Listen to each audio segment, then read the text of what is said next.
প্রিয় বন্ধুরা, আজকে কিন্তু আমি সেরকম কিছু রান্না করছি না, আর গরমে ভীষণ আমার শরীর খারাপ লাগছে। তো দেখো, আলু পটল তো আমার ভাজা হয়েই গেছে, আর এর মধ্যে দিয়ে দিচ্ছি আমি মশলা। এবারে কী মশলা দিচ্ছি সেটা আমি বলে দিচ্ছি। আদা জিরে ধনে, আদা জিরে ধনে লঙ্কা, ব্যাস, আর কিছু দিই না। ও, আর যেটা বলে থাকি আমি, ধার বাকি রাখিনি, সবই দিয়ে দিয়েছি। গরম মশলাও দিয়ে দিয়েছি একসঙ্গে, হলুদও দিয়ে দিয়েছি, নুনও দিয়ে দিয়েছি। আর আদা জিরে ধনে, আদা জিরে ধনে আর লঙ্কা, ঢাকা দিয়ে দিলাম। এখানে চলে এলাম। এখানে দেখো, আমি আজকে চুনো মাছ করবো, উচ্ছে দিয়ে চুনো মাছ ভেজে নেব। অল্প চিংড়ি মাছ ছিল, দিয়ে দিলাম। ভেজে রেখেছিলাম আগে থাকতে, অল্প ছিল চিংড়ি মাছ।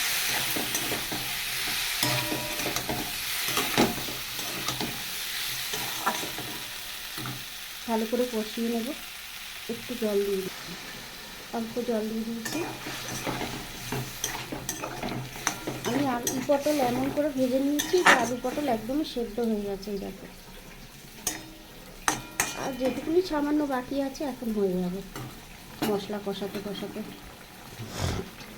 দিয়ে দিলাম ঢাকা।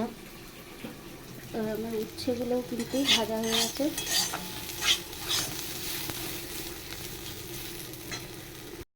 কিন্তু ভাজা হয়ে গেছে একদমই।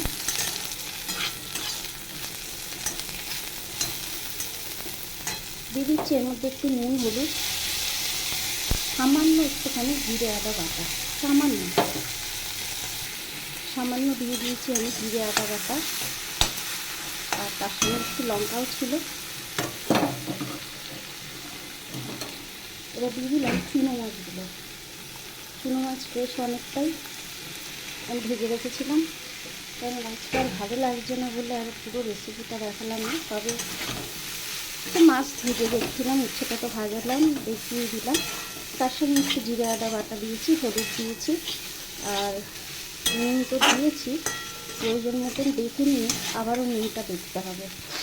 তো দেখো,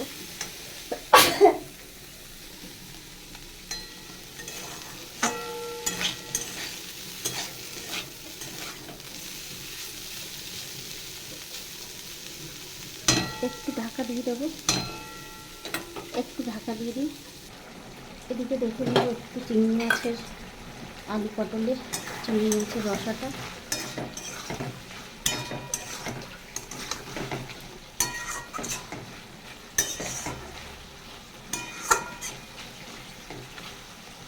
বেশ হয়ে এসছে, আর একটু ঢাকা দিয়ে দেবো।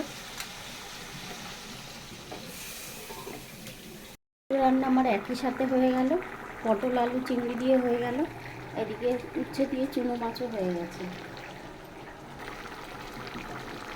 একটুখানি গরম মশলা ছড়িয়ে দিয়েছি আমি, আবার একটুখানি দিয়ে দিলাম ঘরে পুরসাই করা। তো কেমন লাগলো আজকের রেসিপি? আর এটা হচ্ছে উচ্ছে দিয়ে চুনো মাছ। আশা করি ভালো লেগেছে।